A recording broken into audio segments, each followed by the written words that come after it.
guys, welcome to another episode of All Things Football. In this edition, of course, we're previewing the rather boring, insipid draw at Stamford Bridge. United 0, Chelsea 0. With me, of course, it's our Geordie friend Wasim, it's Sahil, Ebrahim. But a new face joining us today, our guest today, Thando. Thando, welcome to the show. I can see you wearing a Chelsea jersey rather proudly, but your performance, my man, let's be honest, nothing to be proud about. No, I will be honest, Ray. Thanks for having me, guys. I think Chelsea fans would be, the honest ones would say our creativity becomes something that is still, that we haven't found yet. I think Mount is a great player, but he's playing all the minutes. And if we're honest, he's a lot of heart, but not a true number 10, even though the formation has changed quite a bit. I think our creative players struggle, and therefore the centre forwards don't have that much to work with, if we're honest. But not losing against United is always progress. Yeah, guys, just remember to also be sure to follow us on Instagram and Twitter, and get clicking on that subscribe button on YouTube. Wasim, for you as a neutral fan, what did you think about the game? I mean, during the game, you said it was easier watching Newcastle and Wolves, and for me personally, it's easier watching paint dry. But Brew, tell us your opinion. Yeah, I thought it was a very poor game in terms of attacking intent. There was very little of that. Both teams seemed to be very happy with a 0-0 draw, and it's a bit of a sad state of affairs when these so-called Super Sunday matches are built to be such big matches, but if I look at it, Liverpool and Man United was 0-0. Chelsea versus Man United at Old Trafford was also 0-0, and this one as well. So it's like these teams just seem to be happy with no loss under their name. So I think it's not great for the Premier League when these big teams are just happy to sit back and take the draw instead of going for that win. So yeah, I was quite disappointed. Yeah, Wasim taking a few jabs at United there, but it's okay. The performance of your man, your boy, our left back, Luke Shaw. Talk to me. Terrible, man. I think, yeah, I've really, had it with him, and especially when you see someone like Teles on the bench.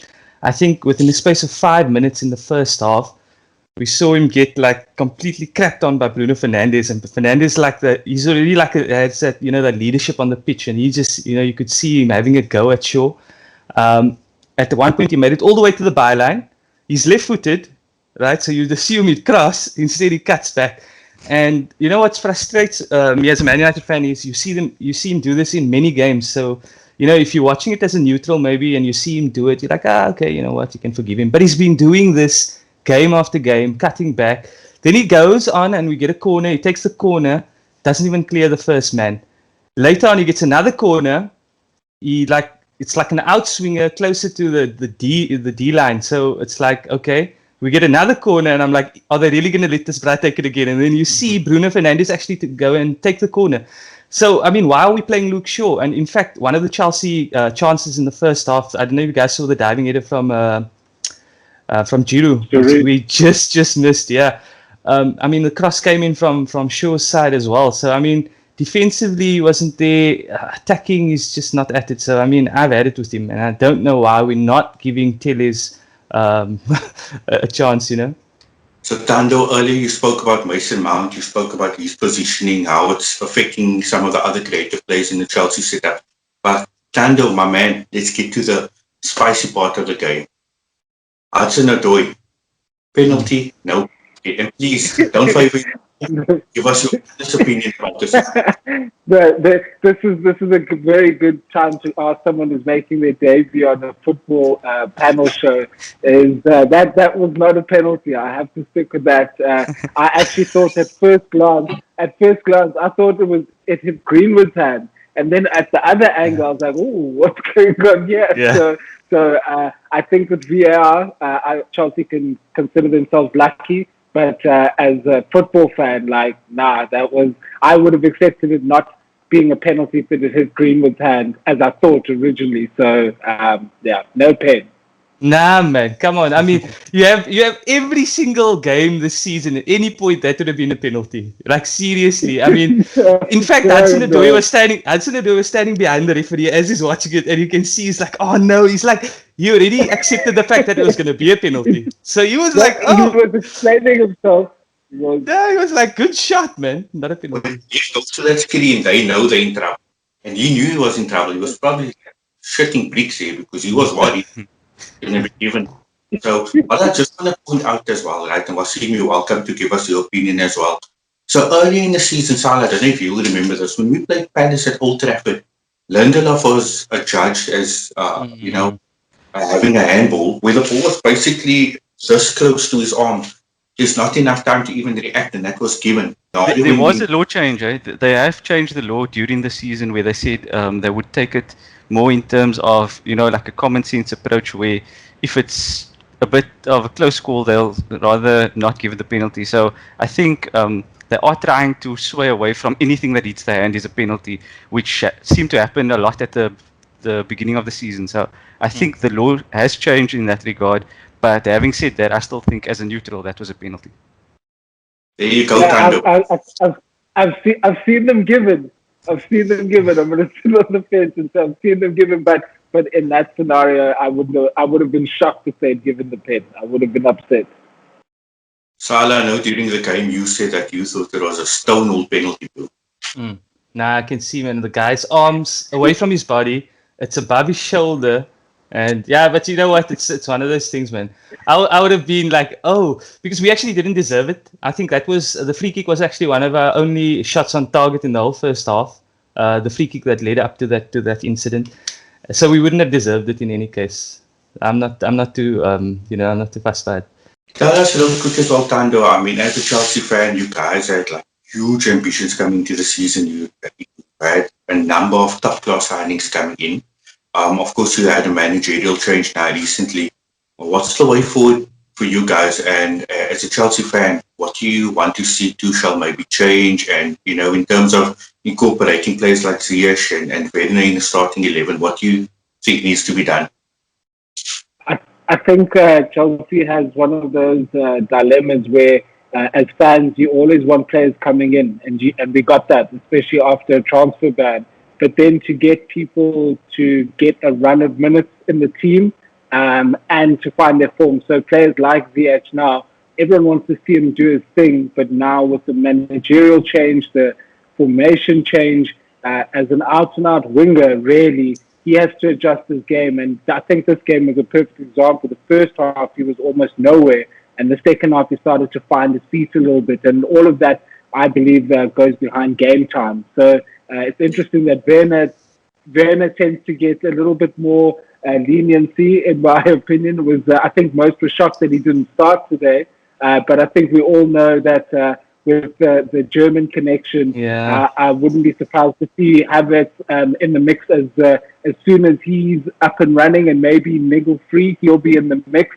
So I think as Chelsea fans, we have to admit that Mount is the guy, even though, as I said at the start, I think he's not the creative answer. But if we're looking for heart and passion, it definitely comes from there.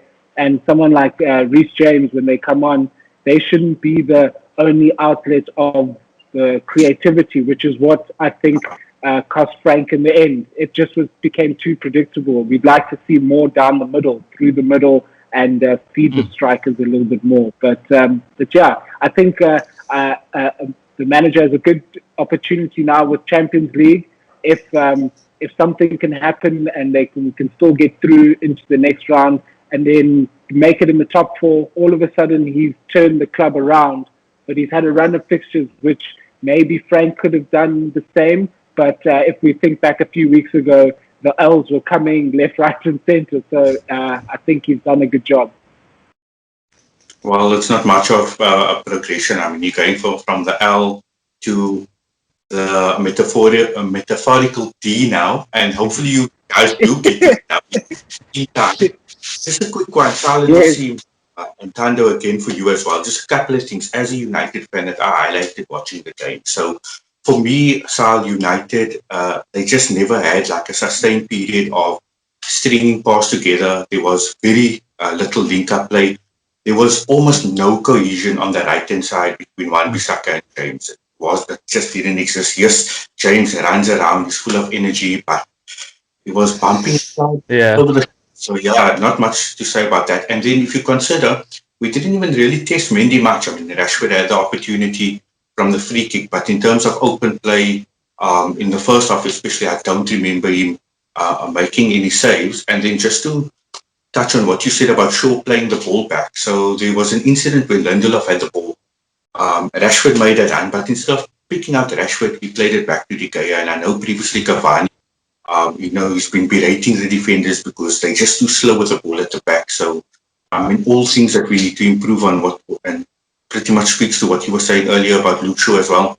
So I was going to say, as a Chelsea fan, I think we got lucky that Rashford wasn't utilized more. I mean, for me, he's one of those type of players that normally come alive against Chelsea. When it was him against Azpilicueta, I thought he'd have a field day as when it started. So I think we can be relieved that that didn't happen. And I think if Bruno had gotten on the ball a little bit more, we may have been in trouble. So I think it worked out for the manager. As defensive as we looked, United could have opened us up a little bit, given the opportunities. Yeah, look, I mean, I was just going to touch on Dan James. I mean, I'm quite surprised he actually got the full 90 minutes. He's quite light on his feet, gets bumped off the ball easily.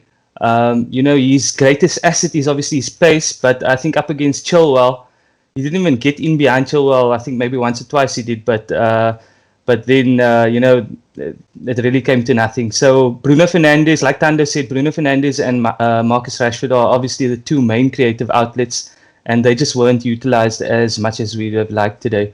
I just want to touch on Donny van der Beek. I saw him walking out from the tunnel at halftime. If I was a footballer in his shoes, I wouldn't stay at the club, to be honest. I think his valuation is dropping by the minute, sitting on the bench, and he's just not being used. And him not being used is obviously, he's not going to be as good as a footballer as he thinks he's going to be when he comes back, because you already could see in one of the games that he did make a comeback, he wasn't playing that well. So yeah, it's quite sad to see someone with that much potential. I know he was wanted by the big clubs, Real Madrid, Barcelona, and to see him just sitting on the bench, where in a game like this we could have really used his creativity, and it's something that I had to just touch on. Wasim? I feel that Dan James isn't Man United quality. He's lucky to be getting minutes, and okay, he scored last week against Newcastle, but trust me, who can't do that? So yeah, basically, I think he's just lucky that he's in the team. There's a couple of injuries and things like that, but I feel that like a guy like Donny, you try and accommodate him rather than trying to put in a guy like James who's not got the sufficient quality to be a Man United player. So rather try and shuffle your formation slightly so that you can fit Donny in your team instead of playing guys who are just not up to the standard. Agreed. Fully agree with that. Thando, in closing, you guys are in a very good position where the Champions League is concerned. You guys 1-0 up after the first leg. Do you see yourselves going through? Do you see any sort of fight back from Atletico? I think, if we're honest, we while Atletico didn't come out at Chelsea at all, we're very fortunate to get that result. It's a great result away from home. I just hope that people don't think that the job's done just yet. There's still a lot that can happen. Players like Suarez don't know it's over till it's over. So I'll keep my excitement bottled until the second leg. But it's a very good position. Very happy. Would have taken a 1-1 draw. So 1-0 victory is amazing. Brilliant. Sahil or Wasim, do you guys have any last words before we close off? I won't get that 90 minutes back in my life. So sadly, it was a terrible game, and I'm just disappointed that we chose that game to review. So yeah, that's my final thoughts. Oh yeah, that is funny. Now, in closing, I think that was it's 2 points lost in my books. Terrible. Thanks, guys, for having me on there. That for as a first game to have something to talk about. I couldn't have had picked the more I must apologize, Thando, for inviting you on such a crazy experience. No, that's But okay. in closing, I had to I get think my feet wet. Listen, Thando, thank you so much. We know you probably had a busy Sunday, but thank you for making the time to come on. Hopefully, it's the first of many, and we get to invite you back on. Hopefully, it's United Chelsea again, and hopefully, it's when United actually beat Chelsea, so we can put you in place. Thank you. Thanks, guys. Keep up the awesome job. Take care. Guys, Cheers. thanks for watching. Again, don't forget to subscribe to us on YouTube, look out for our new videos, and give us a follow on both Twitter and Instagram. From all of us at ATF, cheers.